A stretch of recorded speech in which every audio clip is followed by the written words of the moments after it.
ভালোবাসা কি? প্রশ্নটা ছোট হলেও এর উত্তর দেওয়া এতটা সোজা নয়। ভালোবাসা কখন কিভাবে কার সাথে হয়ে উঠবে সেটাও কেউ বলতে পারে না। একজন মানুষের ভেতর প্রেমের অনুভূতিগুলো যখন প্রথম জাগ্রত হয় কিংবা যখন সে এই ব্যাপারে সচেতন হয়ে ওঠে তখন থেকেই সে অবচেতন মনে নিজের প্রিয় মানুষটিকে খুঁজে বেড়ায়। রবীন্দ্রনাথের শেষের কবিতার লাবণ্যের সঙ্গে দেখা হওয়ার পর অমিত রায় বলেছে, সেই শৈশব থেকে সমস্ত দিন যেন অবচেতন মনে তোমার পায়ের শব্দ শুনে আসছি। মনে হয়েছে কত অসম্ভব দূর থেকে যে আসছো তার ঠিক নেই।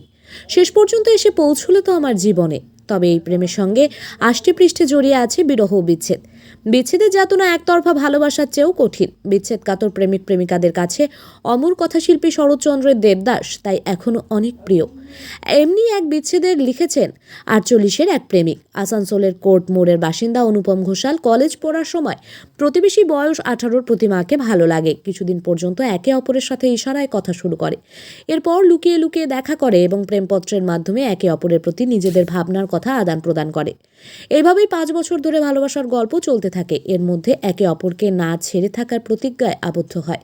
এর মধ্যে প্রতিমার বাবা প্রতিমাকে নিয়ে কলকাতায় চলে যায়। এর মধ্যে অনুপম প্রতিমাকে অনেক খোঁজার চেষ্টা করে অসফল হয়। এরপর জীবনে একা হয়ে পড়ে অনুপম। সেদিন থেকে আজ পর্যন্ত একে অপরের সাথে দেখা হয়নি। তারপর অনুপম নিজের প্রেমিকার স্মৃতিতে 327 ফুট লম্বা রোলিং পেপারে নিজের ভালোবাসার গল্প লিখে ফেলে। এইভাবে প্রতিমাকে ছেড়ে প্রায় 23 বছর অতিক্রান্ত হয়েছে। প্রতি বছর ভ্যালেন্টাইন ডে নিজের প্রেমিকাকে লেখা সেই প্রেমপত্র দেখে এবং পরে নিজের প্রেমিকার সাথে কাটানো সময়গুলি প্রতি মুহূর্তে মনে করে।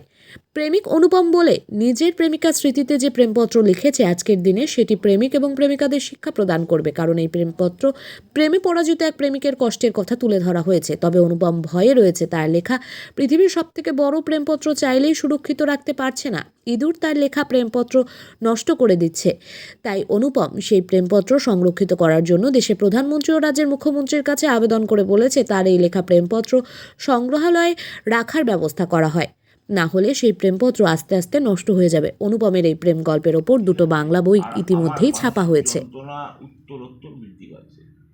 এই শহর, এই সংসার উঠেছে, মনে হয় এই শহরে আমি মাঝে মাঝে মনে হয় এইভাবে নিজেকে শেষ করে ফেলা কাপুরুষতা। আমাকে পারতেই হবে। নিজের চোখের সামনে নিজের স্বপ্নের অকাল মৃত্যু আমি দেখতে পারবো না। ঠিক আছে, না পড়ে যাবো। কে যেন বাধা দেয়, কে সে, কোথায় থাকে? আমার সমস্ত ছাত্রছাত্রীর বার্ষিক পরীক্ষা শেষ হয়ে গেছে। এখন আবার সেই একঘেয়ে আড্ডা, জোর করে নিজের দুঃখকে ভুলে থাকবার জন্য সব বন্ধুদের মাঝে অবিরাম কিস্তি, খেউর, চা, সিগারেট আর মন্ত্রীদের নেতাদের চায়ের টেবিলে বসিয়ে সাত গুষ্টি উদ্ধার, এইসব সেই চলেই যাবে। তবে এই শহরে এলে কেন? তোমাকে জানাতে এই একটা ছেলের জীবনকে কেমনভাবে তুমি বদলে দিয়ে গেলে, জানানো হলো না। আপনার তোর কাছে সকাল থেকে রাত পর্যন্ত সময় যেন কাটতেই চায় না। ঘুমের ওষুধ আর মণিপুরি গাঁজা এখন আমার একমাত্র সঙ্গী। প্রতিদিনই ভাবি চলে যাব, অথচ যেতেও পারি না। গতকাল মাঝরাতে তোমাকে চিঠি লেখার সময় বারবার কলম থেমে যাচ্ছিল। মধ্যরাত্রের নিশ্চিল মালবাহী লরি। ঘরের লোক জানে আমি কিছু একটা লিখছি। কি লিখছি সে বিষয়ে কয়েকবার প্রশ্নও করেছে, কোনো লাভ হয়নি।